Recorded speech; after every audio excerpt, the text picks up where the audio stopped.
Officer online academy या education प्लॅटफॉर्मवर आपणा सर्वांचं स्वागत आहे.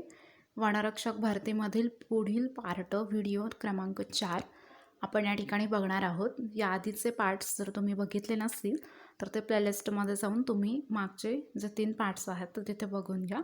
चला तर या ठिकाणी मी सुरुवात करते. प्रश्न आहे, शेकरू हा महाराष्ट्राचा राज्य प्राणी प्रामुख्याने खालीलपैकी कोणत्या वन्यजीव अभयारण्यामध्ये पाहावयास मिळतो? त्यासाठीचे पर्याय बघा. भीमाशंकर पुणे, यावल जळगाव, सागरेश्वर सांगली, कर्नाळा रायगड. या प्रश्नाचं उत्तर भीमाशंकर पुणे असं या ठिकाणी येतं. शेकरू हा जो महाराष्ट्राचा राज्य प्राणी आहे त्याचं शास्त्रीय नाव आहे रॅटुफा इंडिका. हे नाव तुम्हाला लक्षात ठेवायचं आहे. तसेच बघा, हा जो शेकरू राज्य प्राणी आहे तो भीमाशंकर पुणे या भागामध्ये जास्त प्रमाणामध्ये आढळतो. तसेच शेकरू हा जो महाराष्ट्राचा राज्य प्राणी आहे तो खार ही जी प्रजाती आहे या गटामध्ये तो मोडतो. तर हे तिथे लक्षात ठेवा, खार या प्रजातीमध्ये तो मोडतोय. पुढे बघा प्रश्न, धोक्यात असलेल्या प्रजातींची लाल सूची डॅश डॅशद्वारे प्रकाशित केली जाते. यासाठीचे पर्याय बघा. WHO, UNICEF, IUCN, ISRO. या प्रश्नाचं उत्तर IUCN असं या ठिकाणी येतं. बघा, जे असुरक्षित प्रजाती आहेत, असुरक्षित प्रजातींची IUCN लाल यादी ज्याला ICN लाल यादी असं म्हटलं जातं आणि त्याची जी स्थापना आहे ते 1964 मध्ये करण्यात आलेली आहे. आणि याच्यामध्ये काय असतं तर नेमकं जे काही जैविक प्रजाती आहेत सर्व त्याच्या जागतिक संवर्धन स्थितीची सर्वात व्यापक जी यादी असते ती त्याच्यामध्ये असते. पुढे बघा, खालीलपैकी कोणती व्यक्ती ही प्रसिद्ध बॅडमिंटन खेळाडू नाही? पर्याय दिले आहेत. सानिया मिर्झा, PV सिंधू, सायना नेहवाल, सिक्की रेड्डी. सानिया मिर्झा असं या ठिकाणी याचं उत्तर येतं. बघा, सानिया मिर्झा ही जी आहे ती बॅडमिंटन हा खेळ नाही खेळत, ती टेनिस हा जो खेळ आहे तो खेळते. सानिया मिर्झा हिच्यामुळं मुलींनी टेनिसमध्ये खेळण्याची जी सुरुवात आहे ती सानिया मिर्झा हिनं केलेली आहे आणि तिच्यामुळेच जी एक सुरुवात म्हणता येईल टेनिसची तर ती तिच्यापासून झालेली आहे. अगोदर हा जो गेम होता तो मुलांमध्येच खेळला जायचा. सानिया मिर्झा हिच्यामुळं तो टेनिस हा जो खेळ आहे तो मुलींमध्ये त्याचं नावलौकिक त्या ठिकाणी सुरू झालेलं आहे. तर बघा, ही जी सानिया मिर्झा आहे तिला त्याच्या खेळासाठी बरेच पुरस्कार मिळालेले आहेत. त्याच्यामध्ये बघा, तिला अर्जुन पुरस्कार मिळालेला आहे. तसेच बघा, तिला राजीव गांधी खेलरत्न पुरस्कार हाही मिळालेला आहे. तसेच तिला पद्मश्री हा जो पुरस्कार आहे तो तिला सर्वात तरुण वयामध्ये म्हणजे जेव्हा ती 19 वर्षाची होती तेव्हा तिला तो मिळालेला आहे. तर हे इथे तुम्हाला लक्षात ठेवायचं आहे. पुढे बघा, पृथ्वीचा पृष्ठभाग 71% डॅश डॅशने व्यापलेला आहे. पर्याय बघा. पाणी, जमीन, वनस्पती, वरीलपैकी काहीच नाही. तर याचं जे उत्तर आहे ते पाणी असं इथे येतं. बघा, 100% जर बघितलं तर या ठिकाणी 71% जे आहे ते पाण्याने व्यापलेला आहे आणि उर्वरित जे 29% आहे तो भाग जर बघितला तर त्याच्यामध्ये जमीन जी आहे त्या जमिनीने तो व्यापलेला आहे तिथे. तर हे लक्षात ठेवा की तो जो आहे तो जमिनीने व्यापलेला आहे. बघा, पृथ्वीचा पृष्ठभाग जो असतो तो पाणी आणि जमीन म्हणजेच बघा जलावरण आणि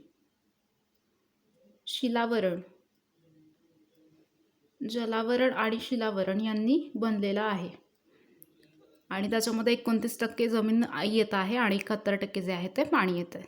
पुढे बघा, महाराष्ट्रामध्ये एलदरी हे धरण खालीलपैकी कोणत्या जिल्ह्यामध्ये येतं? त्यासाठीचे पर्याय बघा. परभणी, सोलापूर, पुणे, औरंगाबाद. तर या प्रश्नाचं उत्तर परभणी असं इथे येतं. एलदरी धरण जे आहे त्याचा उद्देश काय आहे तर ते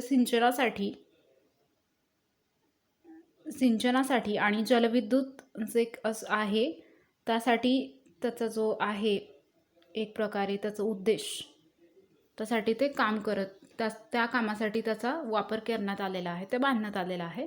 आणि या धरणाची जर लांबी बघितली तर ती बघा किती आहे, 4081.80 मीटर एवढी त्याची जी लेंथ आहे ती आहे. तर बघा लांबी लक्षात ठेवा, 4081.80 मीटर. आणि हे जे आहे ते परभणीमध्ये येलदरी हे धरण आहे. पुढे बघा, चंबळ नदी भारतातील कोणत्या राज्यामध्ये उगम पावते? यासाठीचे पर्याय बघा, मध्य प्रदेश, आंध्र प्रदेश, हिमाचल प्रदेश, अरुणाचल प्रदेश. तर या प्रश्नाचं उत्तर मध्य प्रदेश असं इथं येतं. मध्य प्रदेशमध्ये चंबळ नदी जी आहे ती या राज्यामध्ये उगम पावते. तर बघा, ही जी मध्य प्रदेशमध्ये चंबळ नदी आहे तिचा जो उगम आहे तो कुठं होतं नेमकं? तो होतो मध्य प्रदेशमध्ये जानापाव या ठिकाणी, विंध्य पर्वत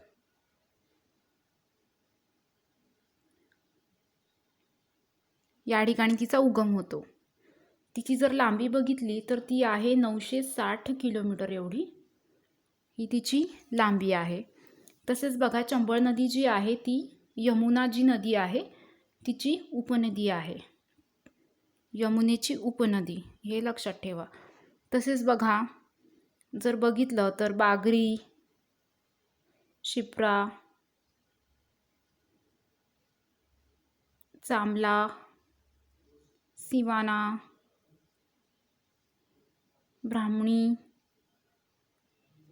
आणि कराळ या ज्या आहेत त्या तिच्या उपनद्या आहेत. तर हेही तुम्ही इथे लक्षात ठेवा. पुढे बघा, तुम्हाला एक नकाशामध्ये ॲरो दाखवला आहे आणि त्या ॲरोमध्ये कोणता जिल्हा दर्शवलेला आहे ते दाखवायचं, सांगा असं सांगितलेलं आहे. तर बघा, व्यवस्थित बघून घ्या नेमका ॲरो कोणत्या ठिकाणी आहे. खाली मी पर्याय तुम्हाला सांगेल, तुम्ही बघितला असेल हा कोणता, त्या ठिकाणी कोणती जागा दाखवली आहे बाणाने. खाली पर्याय बघा, रत्नागिरी, सांगली, जालना आणि कोल्हापूर. तर बघा, या प्रश्नाचं उत्तर कोल्हापूर असं या ठिकाणी येतं. हे जे ॲरो आहे तो कोल्हापूर या जिल्ह्याला इंडिकेट करतोय.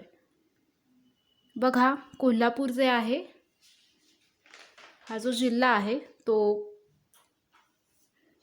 करवीर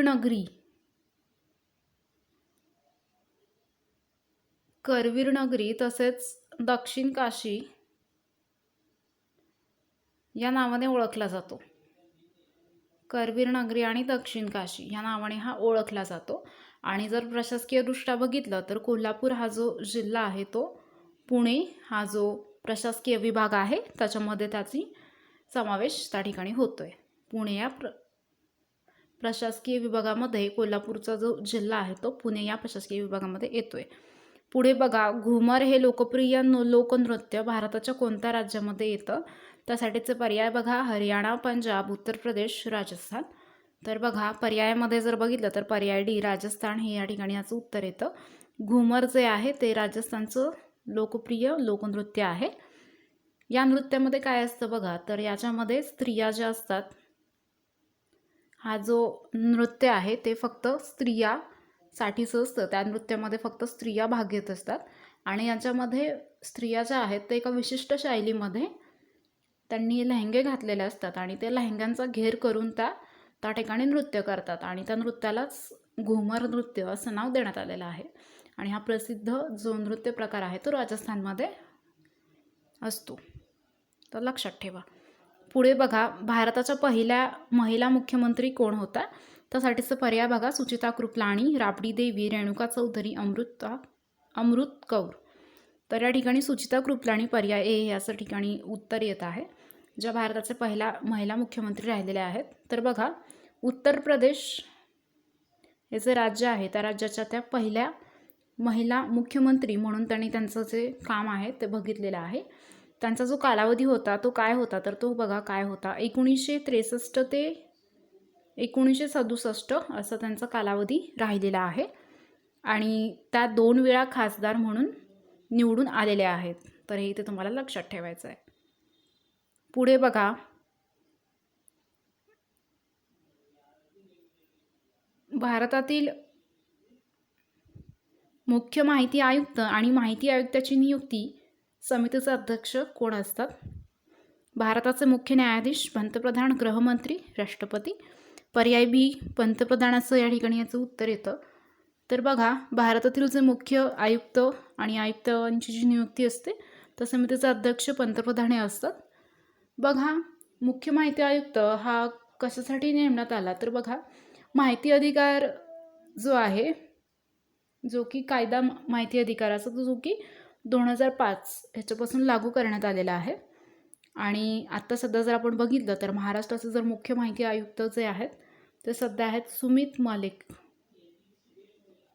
तर सुमित मलिक हे जे आहेत ते मुख्य माहिती आयुक्त आहेत आणि जर त्यांचा कार्यकाळ बघितला तर तो 5 वर्षाचा आहे. तर इथे तुम्ही लक्षात ठेवा, कार्यकाळ जो आहे तो 5 वर्षाचा आहे. वनरक्षक भरतीची तयारी करणारी जी काही मुलं आहेत त्यांच्यासाठी आम्ही घेऊन आलो आहोत टेस्ट सिरीज, वनरक्षक ऑनलाईन टेस्ट सिरीज. ही सिरीज तुम्हाला OOAcademy हे जे ॲप आहे त्याच्यामधून मिळून जाईल. हे ॲप तुम्हाला प्ले स्टोअरवरती जाऊन डाउनलोड करून घ्यायचं आहे किंवा या ठिकाणी तुम्हाला इथे कोड दिसतोय तो तुम्हाला तिथे स्कॅन करायचा आहे आणि ते जे ॲप आहे ते तिथे तुम्हाला डाउनलोड करायचं आहे. वनरक्षक ऑनलाईन टेस्ट सिरीज जी आहे ती तुम्हाला त्या ॲपमध्ये सोडवता येईल. ह्या टेस्ट सिरीजची वैशिष्ट्ये काय आहेत ती बघा. या टेस्टमध्ये ॲप सोडवायची आहे तुम्हाला. याच्यामध्ये काय आहे तर ऑनलाईन एक्झामप्रमाणे टेस्टच त्या ठिकाणी उपलब्ध असतील आणि तुम्हाला त्याचं जे काही प्रश्नपत्रिका आहेत OMR शीटमध्ये PDF स्वरूपामध्ये अवेलेबल करून दिल्या जातील. प्रत्येक एक्झाम्ससाठी एक टेस्ट पॅनल उपलब्ध करून दिलं जाईल.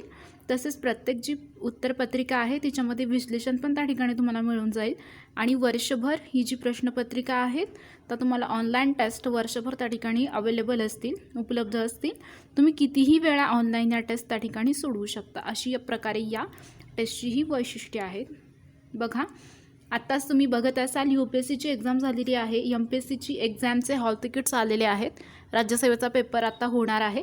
त्याचबरोबर MPSCच्या ज्या पण काही परीक्षा आहेत, कंबाईनची पण परीक्षा आहे ती देखील होणार आहे. तर परीक्षा या 3 महिने 2 महिने मागे पुढे असं झालं, पण एक्झाम मात्र घेण्यात आलेले आहेत. तर ही तुमची जी परीक्षा आहे तिची पण ॲडव्हर्टाईज यावर्षी येईल आणि तुमचा परीक्षा देखील या ठिकाणी होऊन जाईल. कोरोना असल्यामुळं प्रशासकीय अडचणी येत आहेत. सरकारला प्रत्येक गोष्टीमध्ये अडचणींचा सामना करावा लागतो आहे.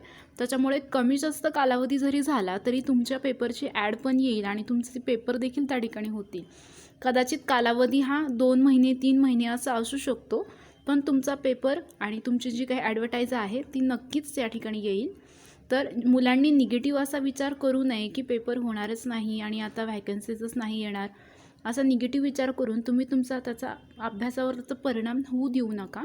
ज्या मुलांचा अभ्यास झालेला आहे किंवा ज्या मुलांना असं वाटतं की मला सराव पण करायचा आहे, अशा मुलांनी ऑनलाईन ज्या टेस्ट आहेत हे ॲप डाउनलोड करून त्या ठिकाणी सोडवायचे आहेत. या टेस्टचे पॅकेज जे आहेत ते मी तुम्हाला या ठिकाणी सांगते. तर बघा, टेस्ट सिरीजमध्ये पहिलं जे पॅकेज आहे ते 150 रुपयाचं आहे आणि त्याच्यामध्ये 12 टेस्ट आणि 8 फुल टेस्ट असतील. 4 विषयानुसार टेस्ट त्या ठिकाणी तुम्हाला मिळतील. तसेच बघा, 250 रुपयाला तुम्हाला 25 टेस्ट देण्यात येत आहेत. त्याच्यामध्ये 17 फुल टेस्ट आहेत आणि 8 विषयानुसार त्या ठिकाणी तुम्हाला टेस्ट भेटणार आहेत. बघा, 250 टेस्ट 250 रुपयामध्ये तुम्हाला 25 टेस्ट भेटतात. प्रत्येक टेस्ट तुम्हाला फक्त तिथं 10 रुपयाला मिळणार आहे. तर बघा, प्रत्येक टेस्ट जर तुम्हाला तिथं 10 रुपयाला भेटत असेल तर अतिशय माफक दरामध्ये आम्ही हे टेस्ट उपलब्ध करून दिला आहे, जेणेकरून ग्रामीण भागातील मुलं देखील या ठिकाणी त्या जी टेस्ट आहे ती त्या ठिकाणी सोडवतील. पुढचं पॅकेज बघा, 300 रुपयाचं आहे आणि त्याच्यामध्ये 50 टेस्ट, 28 फुल टेस्ट आणि 12 विषयानुसार टेस्ट मी तिथे दिलेले आहेत. 500 रुपयामध्ये 100 टेस्ट तुम्हाला मिळतील आणि याच्यामध्ये 80 फुल टेस्ट आहेत आणि 20 विषयानुसारचा टेस्ट तिथे आहेत. जे 100 टेस्ट विकत घेणार आहेत त्यांना ईबुक देण्यात येणार आहे रीडसाठी. तर बघा, अतिशय माफक दरामध्ये आम्ही या टेस्ट मुलांसाठी उपलब्ध करून दिलेले आहेत.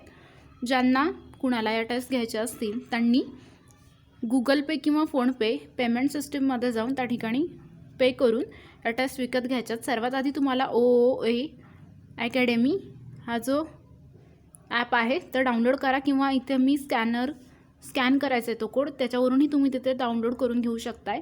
तुम्हाला जर अधिक माहिती हवी असेल तर त्यासाठी ठिकाणी हे नंबर तुम्ही नोट डाऊन करून घ्या. या नंबरवरती संपर्क करून तुम्ही तुमच्या अडचणी आम्हाला सांगू शकता. आम्ही तुमच्या शंकांचं निरसन त्या ठिकाणी करू.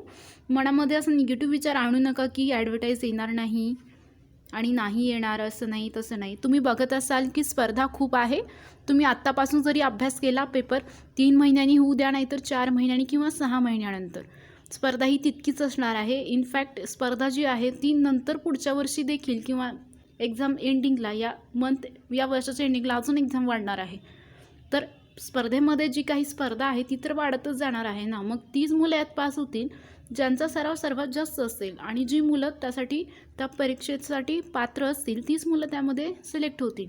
मग ॲडव्हर्टाईज कधी येईल आणि ॲडव्हर्टाईज येणारच नाही, आम्ही सरावच नाही केला पाहिजे, असे मनात निगेटिव्ह विचार न आणता तुम्ही तुमचा सराव करा. कारण तुम्ही कधीही पेपर होऊ द्या, स्पर्धा ही तितकीच असेल, स्पर्धा ही अजून वाढणार आहे. कारण कोरोनामुळे बऱ्याच जणांचे जॉब गेलेले आहेत, तर सरकारी नोकरीकडे मुलांचा कल जो आहे तो इथे वाढलेला आहे. तर बघा मित्रांनो, जास्तीत जास्त सराव करा, जास्तीत जास्त टेस्ट सोडवा, निगेटिव्ह विचार करू नका आणि तुमचा जो अभ्यास आहे तो दररोज व्यवस्थित सुरू ठेवा.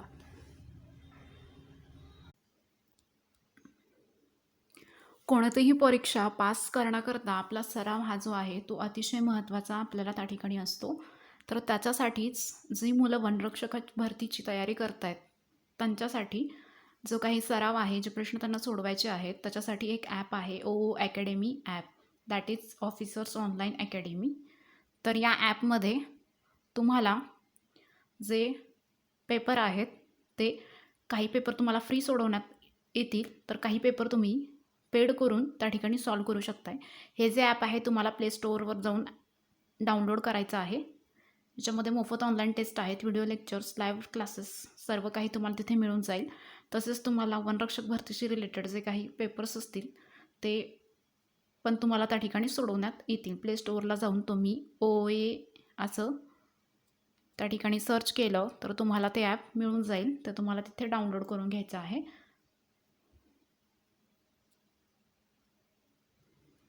तसेच बघा, हे जे ॲप आहे त्या ॲपमध्ये टेस्ट ज्या आहेत त्या वनरक्षक भरतीच्या ऑनलाईन टेस्ट सिरीज त्या ठिकाणी दिलेल्या आहेत, आणि काही टेस्ट फ्री आहेत आणि काही पेड अशा टेस्ट आहेत. जर तुम्हाला 25 टेस्ट त्या ठिकाणी घ्यायच्या असतील, त्या प्रत्येक टेस्टमध्ये 100 प्रश्न त्या ठिकाणी असतील, तर ती जी टेस्ट आहे ती 250 रुपयाला त्या ठिकाणी तुम्हाला भेटून जाईल.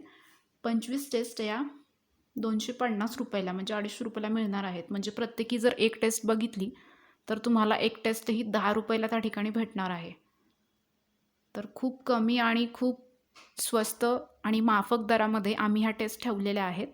तुम्ही जर त्या टेस्ट घेतल्या आणि जर त्या सोडवल्या तर तुमचा जो अभ्यास आहे तो त्या ठिकाणी कंप्लीट होईल. जेवढा जास्त तुम्ही सराव कराल तेवढे जास्त मार्क्स तुम्हाला त्या ठिकाणी भेटतील. तर ज्यांना कुणाला त्यांचा अभ्यास जो आहे तो कितपत झाला आहे किंवा सराव जास्तीत जास्त करायचा आहे, अशा मुलांनी ही जी टेस्ट आहे ती विकत घ्या आणि जास्तीत जास्त त्या टेस्टचा त्या ठिकाणी सराव करा. आणि हे जे त्या ठिकाणी जे प्रश्न आहेत त्याचं विश्लेषण पण तुम्हाला तिथंच दिलं गेलं आहे.